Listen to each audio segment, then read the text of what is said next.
Mon gendre ne savait pas que je possédais l'entreprise pour laquelle il travaille en tant que PDG. Il m'a toujours vu vivre simplement. Un jour, il m'a invité à dîner avec ses parents. Je voulais voir comment il traiterait un homme pauvre. Jusqu'à ce qu'il glisse une enveloppe sur la table. 2 minutes plus tard. Mon gendre n'avait aucune idée que je possédais l'entreprise qui versait son salaire. Pour lui, j'étais juste un vieux rentier fauché en bottes de travail. Puis, il a fait glisser cette brochure de maison de retraite sur sa table de salle à manger et, 5 minutes plus tard, son monde entier s'est effondré. Je m'appelle Rick Anderson, j'ai 58 ans, et j'ai appris quelque chose d'important ce soir-là. Parfois, la meilleure arme que l'on puisse porter est la vérité que personne n'attend. Voyez-vous, Tony Martinez pensait m'avoir cerné. Le pauvre vieux Rick, vivant dans cette minuscule maison de la rue Maple, conduisant un pick-up vieux de 15 ans, et faisant ses courses avec des bons de réduction à l'épicerie. Ce qu'il ignorait, c'est que son train de vie luxueux, son manoir en marbre, et son poste de PDG d'Anderson Construction, tout cela existait grâce à l'argent que j'avais investi il y a 25 ans, alors que je débutais tout juste comme entrepreneur. À l'époque, le père de Tony, Charles, menait son entreprise de construction à la faillite. Dette de jeu, mauvaise affaire, salaire qu'il ne pouvait plus payer. J'avais 33 ans, j'avais économisé chaque centime après des années de dur labeur, et j'ai vu une opportunité. J'ai acheté 51% de l'entreprise pour ce qui semblait être une fortune à l'époque. Aujourd'hui, cet investissement vaut environ 800 millions de dollars. Mais je ne l'ai jamais dit à personne. Pas même à Jennifer, ma fille. Ma défunte épouse, Sarah, et moi avions convenu que notre fille devait tracer sa propre voie dans le monde, et non compter sur l'argent de papa. Peut-être que c'était une erreur, car Jenny a fini par épouser Tony sans savoir que son pauvre père possédait en réalité l'entreprise de son mari. Revenons quelques jours en arrière, au moment où tout a commencé. J'étais dans mon garage, en train de travailler sur un vieux moteur, quand mon téléphone a sonné. C'était Jennifer, et sa voix semblait étrange, comme si elle répétait un texte. « Papa, Tony veut t'inviter à dîner vendredi soir », a-t-elle dit. Il a pensé que ce serait sympa d'avoir un dîner de famille avec ses parents. Or, les parents de Tony n'avaient jamais voulu de moi à leur table auparavant. À Noël dernier, sa mère, Hélène, avait même déplacé mon couvert dans la cuisine parce qu'elle disait que la salle à manger était réservée à la famille seulement. Mais quand votre fille appelle, vous venez. Même quand vous savez que cela va probablement causer des ennuis. Cette invitation ressemblait à un piège. Ça a l'air sympa, ma chérie, ai-je répondu quand même. Le fait est que j'avais entendu des choses. Le monde de la construction est petit, et les nouvelles vont vite. Tony avait fait de grandes promesses au sujet d'un projet de développement immobilier au bord de la rivière, disant aux investisseurs que cela assurerait l'avenir de l'entreprise pour des générations. Le problème, c'est qu'il avait besoin d'une parcelle de terrain bien précise pour la route d'accès, et le vieux propriétaire têtu refusait de vendre. Ce vieux propriétaire têtu, c'était moi. Ma maison sur la rue Maple se trouvait exactement là où Tony voulait construire la grande entrée de son projet. Il ne savait simplement pas que c'était ma maison qu'il maudissait lors des réunions du conseil d'administration. J'observais sa frustration grandir depuis des mois. Grâce à mon avocat, Tim Foster, je suivais les affaires de l'entreprise sans que Tony ne sache que l'actionnaire majoritaire était le père bon à rien de sa femme. Tim m'appelait pour me faire le point, et j'entendais parler des tentatives de plus en plus désespérées de Tony pour obtenir des financements, de ses promesses aux investisseurs, et de sa panique croissante à propos de cette unique propriété qui bloquait tout. Un vieux fou vivant dans une maison délabrée, avait dit Tony au conseil, selon les rapports de Tim. Il ne veut même pas considérer nos offres, aussi généreuses soient-elles. Il prétend que c'est dans sa famille depuis des décennies. Si seulement il avait su que ce vieux fou était assis à 6 mètres de lui chaque Noël, mangeant dans la cuisine parce qu'il n'était pas assez bien pour la salle à manger.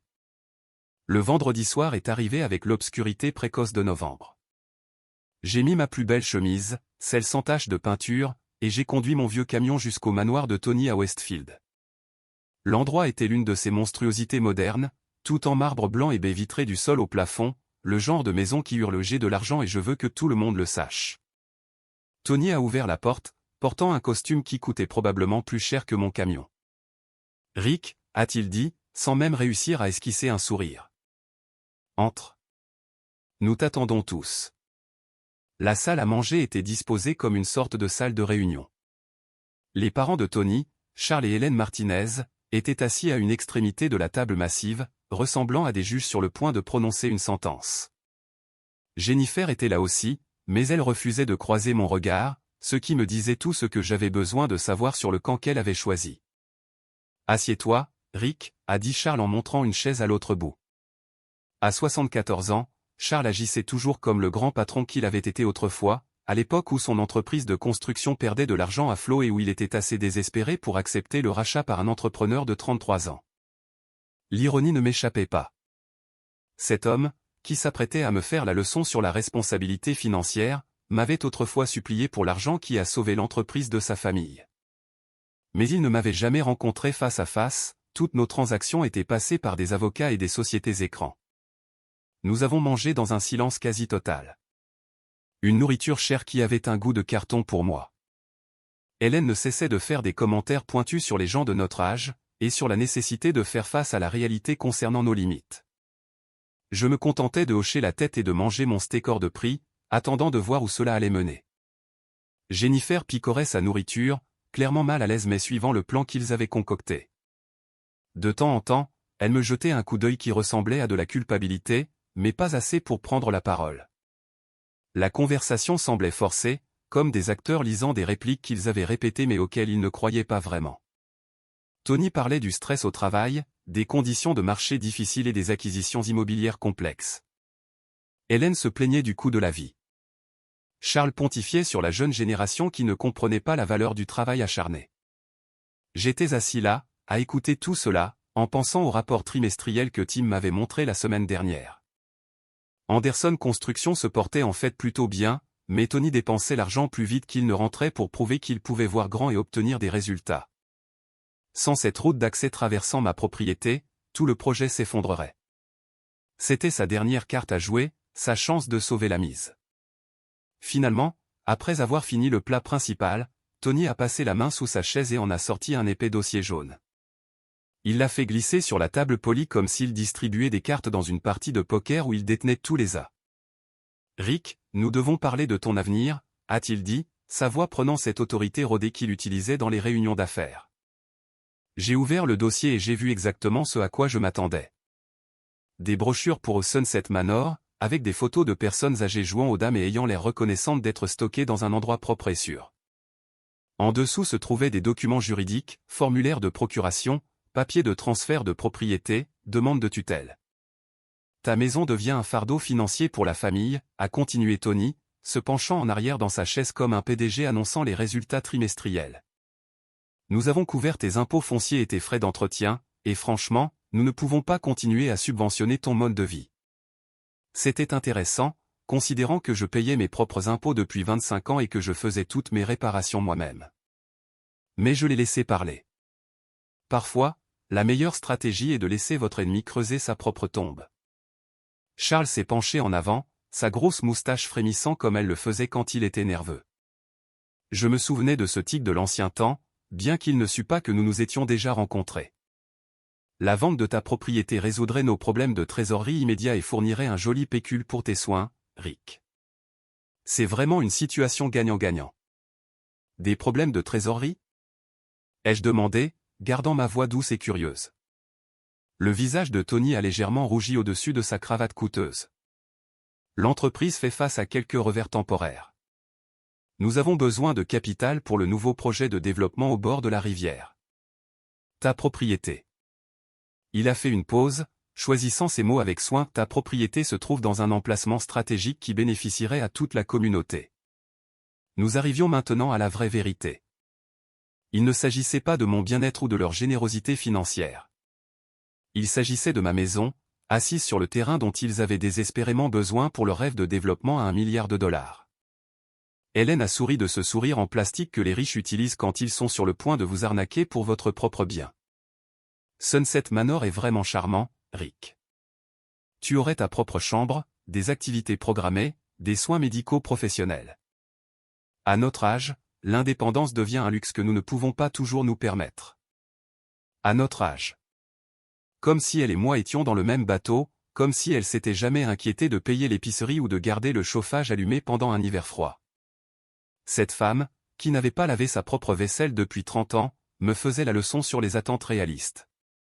J'ai regardé à nouveau les brochures, feuilletant les photos de personnes âgées souriant en gilet, lisant des livres dans les espaces communs, poussés dans des fauteuils roulants par un personnel jeune et joyeux.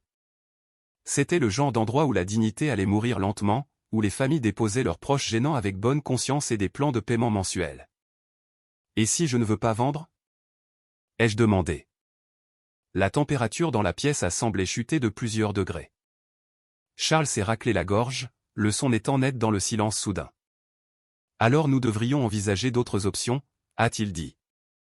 Des options légales. Nous sommes inquiets pour ta capacité mentale, Rick.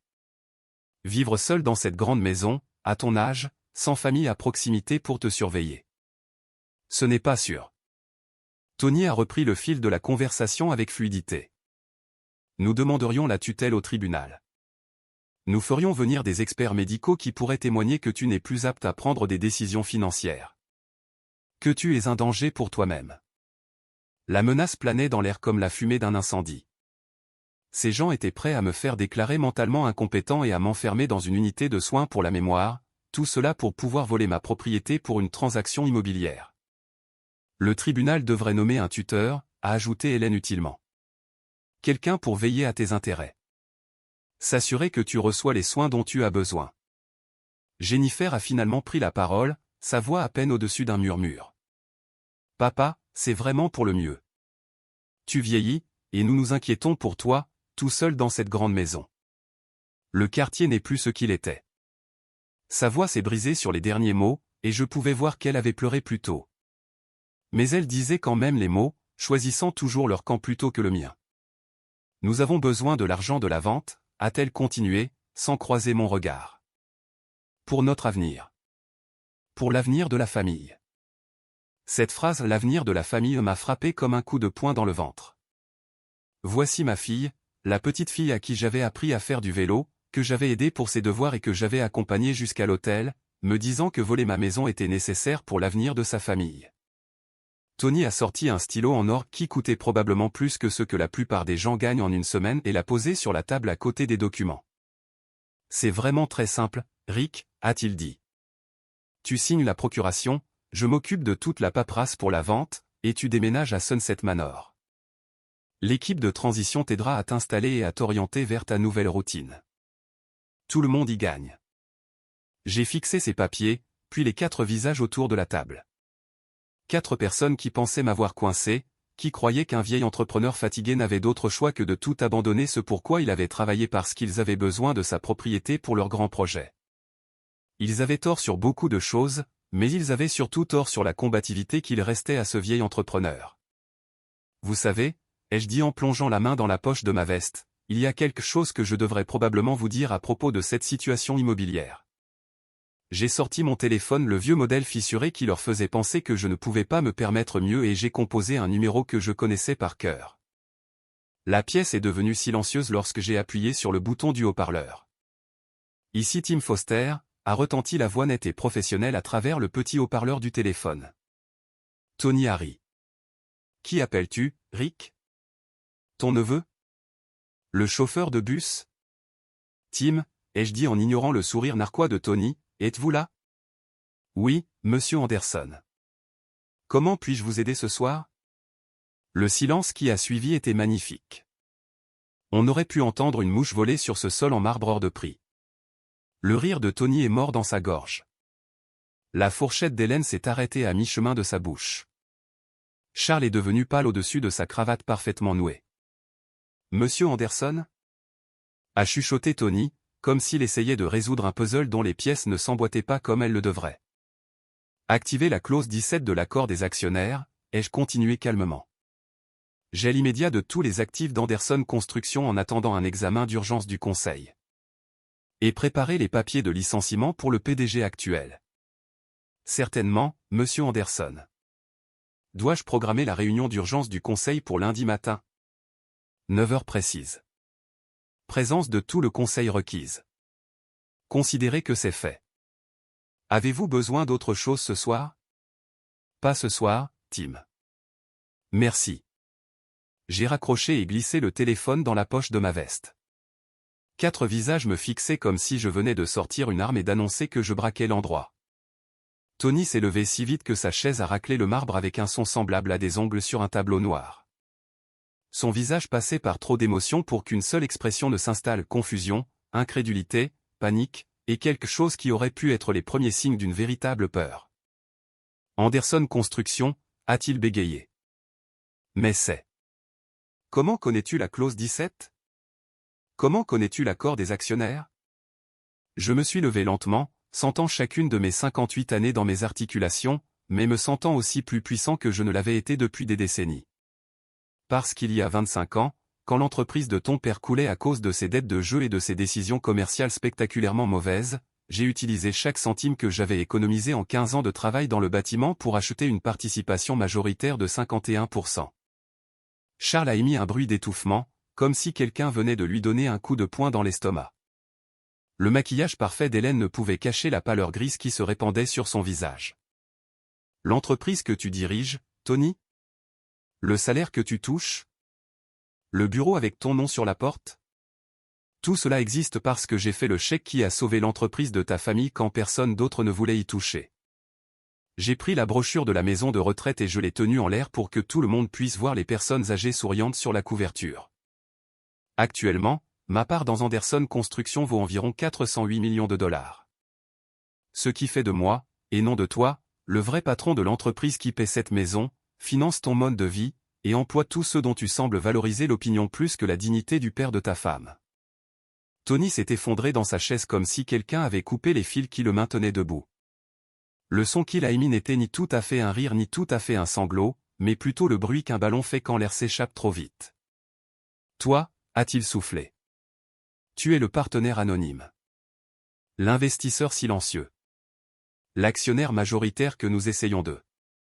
Sa voix s'est éteinte alors que l'ampleur de sa situation devenait claire comme de l'eau de roche. Celui que tu essaies d'impressionner, ai-je fini pour lui? Celui dont tu cherches désespérément l'approbation depuis des mois. Celui dont tu as besoin du financement pour réussir ton projet riverain. J'ai laissé tomber les morceaux déchirés de la brochure sur son assiette en porcelaine coûteuse. Et maintenant, celui qui sait exactement comment tu traites les membres âgés de la famille quand tu penses qu'ils n'ont aucun pouvoir pour se défendre. Jennifer me fixait, la bouche ouverte, son visage étant un mélange de choc et de reconnaissance naissante. Papa, tu possèdes l'entreprise de Tony? Je suis l'entreprise de Tony, ma chérie. Je suis Anderson Construction. Et je le suis depuis 25 ans. Tony a essayé de se lever à nouveau, les jambes tremblantes, la voix brisée. Rick, s'il te plaît, j'essayais juste d'aider. De te trouver un endroit agréable où tu serais à l'aise, où tu aurais des gens pour s'occuper de toi. Le projet riverain, il bénéficierait à tout le monde, à toute la communauté. Épargne-moi ça, ai-je dit doucement. Tu viens de menacer de me faire déclarer mentalement incompétent pour pouvoir voler ma propriété. Tu as recruté ma propre fille pour me trahir. Tu as conspiré avec tes parents pour commettre ce qui équivaut à un abus financier sur une personne âgée. Charles a enfin retrouvé sa voix. Rick, nous pouvons sûrement trouver un arrangement. Le projet est bon pour l'entreprise, bon pour toutes les personnes impliquées. Tu dois voir la situation dans son ensemble. Oh, je vois très bien la situation. La réunion d'urgence du conseil aura lieu lundi matin à 9 heures précises. Je te suggère de passer le week-end à préparer ta lettre de démission, Tony. Et de te trouver un bon avocat spécialisé en droit du travail, parce qu'après lundi, tu vas en avoir besoin. Hélène a tenté un dernier coup désespéré. Rick, pense à Jennifer. Pense à l'avenir de ton petit-fils. Ce projet pourrait les mettre à l'abri pour la vie. Je pense à Jennifer, ai-je dit en regardant ma fille qui était assise là, les larmes coulant sur son visage. Je la sauve d'un mari qui vendrait sa propre famille pour un chèque de bonus. Les jours suivants furent intéressants, c'est le moins qu'on puisse dire. Tony a tout essayé, appels, SMS, se présentant même chez moi à 6 heures du matin avec du café et des beignets, me suppliant de reconsidérer ma décision. Mais j'avais fini de parler.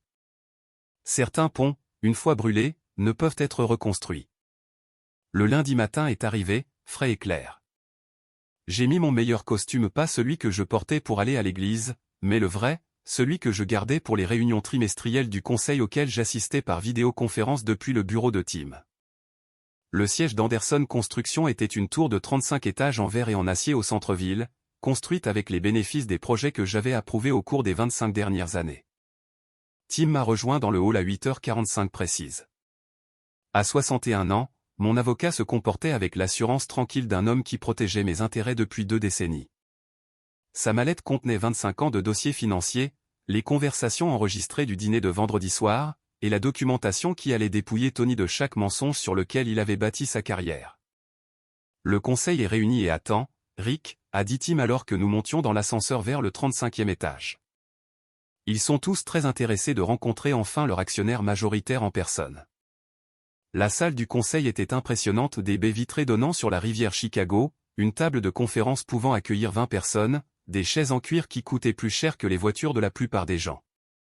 10 membres du conseil se sont levés à mon entrée, leurs visages montrant divers degrés de surprise, de reconnaissance, et ce qui ressemblait à du soulagement. C'étaient de bonnes personnes, pour la plupart. Des actionnaires minoritaires, des entrepreneurs et des partenaires commerciaux qui s'inquiétaient de plus en plus du leadership de Tony au cours de l'année passée. Ils avaient entendu des rumeurs sur des irrégularités financières, des décisions douteuses, et un PDG qui semblait plus intéressé par les grands gestes que par les fondamentaux solides de l'entreprise. À l'autre bout de la table, Tony et son père étaient assis comme des accusés attendant leur condamnation. Tony avait essayé de s'habiller comme un cadre confiant, mais sa peau avait la pâleur grise d'un homme qui n'avait pas dormi depuis 3 jours. Charles faisait bien ses 74 ans, sa posture fière s'étant effondrée en quelque chose qui ressemblait à la défaite. « Bonjour », ai-je dit en prenant place en bout de table avec la même autorité naturelle que j'utilisais autrefois pour diriger les équipes de chantier. Merci à tous d'être venus dans un délai aussi court. Tim a activé l'écran mural derrière moi. Soudain, la salle regardait une photo agrandie de cette brochure de maison de retraite, ces joyeux mensonges magnifiés pour que tout le monde puisse les voir. À côté apparaissaient des copies des documents de transfert de propriété et des demandes de tutelle, tous horodatés du vendredi soir. Mesdames et messieurs, ai-je commencé, vendredi dernier, votre PDG et sa famille ont tenté d'escroquer l'actionnaire majoritaire par le biais d'abus sur personnes âgées, de coercition et de conspiration pour saisir illégalement une propriété privée. Le silence dans la salle était profond. Susan Thompson, membre du conseil, s'est penchée en avant, son visage enregistrant le genre de choc qui se durcit rapidement en indignation. Michael Torres, dont les équipes de construction avaient bâti la moitié du quartier sud, a secoué la tête lentement avec dégoût. Je leur ai tout expliqué méthodiquement. La fausse invitation à dîner, la brochure de la maison de retraite, les menaces de me faire déclarer mentalement incompétent, la conspiration pour voler ma propriété pour le développement riverain. Tim a diffusé des extraits audio sélectionnés de l'appareil d'enregistrement que j'avais porté vendredi soir, la voix de Tony remplissant la pièce alors qu'il menaçait un homme âgé d'internement forcé. Votre PDG a menacé de m'enfermer dans un service pour démence où je passerai, et je cite, « mes dernières années à baver et oublier », ai-je dit. Ce n'était pas une négociation commerciale. C'était une conspiration criminelle pour commettre un abus financier sur une personne âgée. Lorsque la présentation s'est terminée, on aurait pu entendre une mouche voler. Tony a essayé de se lever, sa chaise raclant le parquet, mais Margaret Rodriguez qui contrôlait 8% de l'entreprise a été plus rapide. Je propose le licenciement immédiat de Tony Martinez en tant que PDG, a-t-elle dit, sa voix coupant le silence comme une lame. Je seconde, a dit Robert Phillips immédiatement. Qui est pour ? Ai-je demandé. 10 mains se sont levées sans hésitation. Les seules personnes qui n'ont pas voté étaient Tony et Charles, et leur vote ne comptait plus. La motion est adoptée à l'unanimité. Monsieur Martinez, vous êtes par la présente licencié de tous vos postes au sein de cette entreprise, avec effet immédiat. C'est là que Tony a complètement perdu les pédales. L'homme d'affaires composé, l'homme qui avait menacé de détruire un membre âgé de sa famille pour son gain personnel, s'est effondré comme du carton mouillé. Il a reculé de la table et s'est littéralement mis à genoux, rampant sur ce tapis coûteux vers ma chaise, les larmes coulant sur son visage. S'il te plaît, Rick, je l'ai fait pour la famille, pour Jennifer, pour notre avenir, a-t-il sangloté. Tu ne peux pas détruire tout ce que nous avons construit. Tout ce pour quoi j'ai travaillé. J'ai regardé cet homme qui avait été prêt à m'enfermer, qui avait conspiré pour voler le travail d'une vie pour son ambition personnelle. Je ne détruis rien, Tony, ai-je dit calmement. Je sauve ma fille d'un mari qui vendrait sa propre famille pour un accord de développement. La sécurité était déjà à la porte, j'avais prévu cela à l'avance. 2 gardes en uniforme ont soulevé Tony du sol avec une efficacité professionnelle et l'ont escorté dehors. Sa voiture de fonction, ses cartes de crédit d'entreprise, son accès à tous les comptes. Tout a été résilié au moment où il a quitté le bâtiment. Son indemnité de départ consistait en tout ce qui se trouvait dans le tiroir de son bureau. Après 25 ans à investir dans cette entreprise, à la regarder grandir, à la protéger à travers les récessions, je n'allais pas le laisser partir avec un parachute doré. Les 6 mois suivants m'ont appris quelque chose que j'aurais dû savoir depuis toujours, le plus grand héritage que vous puissiez laisser à vos enfants n'est pas de l'argent en banque, mais la sagesse de reconnaître un bon caractère quand ils le voient. Parfois, la chose la plus puissante que vous puissiez faire est de montrer aux gens qui ils sont vraiment quand ils pensent que personne d'important ne regarde, car c'est là que leur vraie nature se révèle.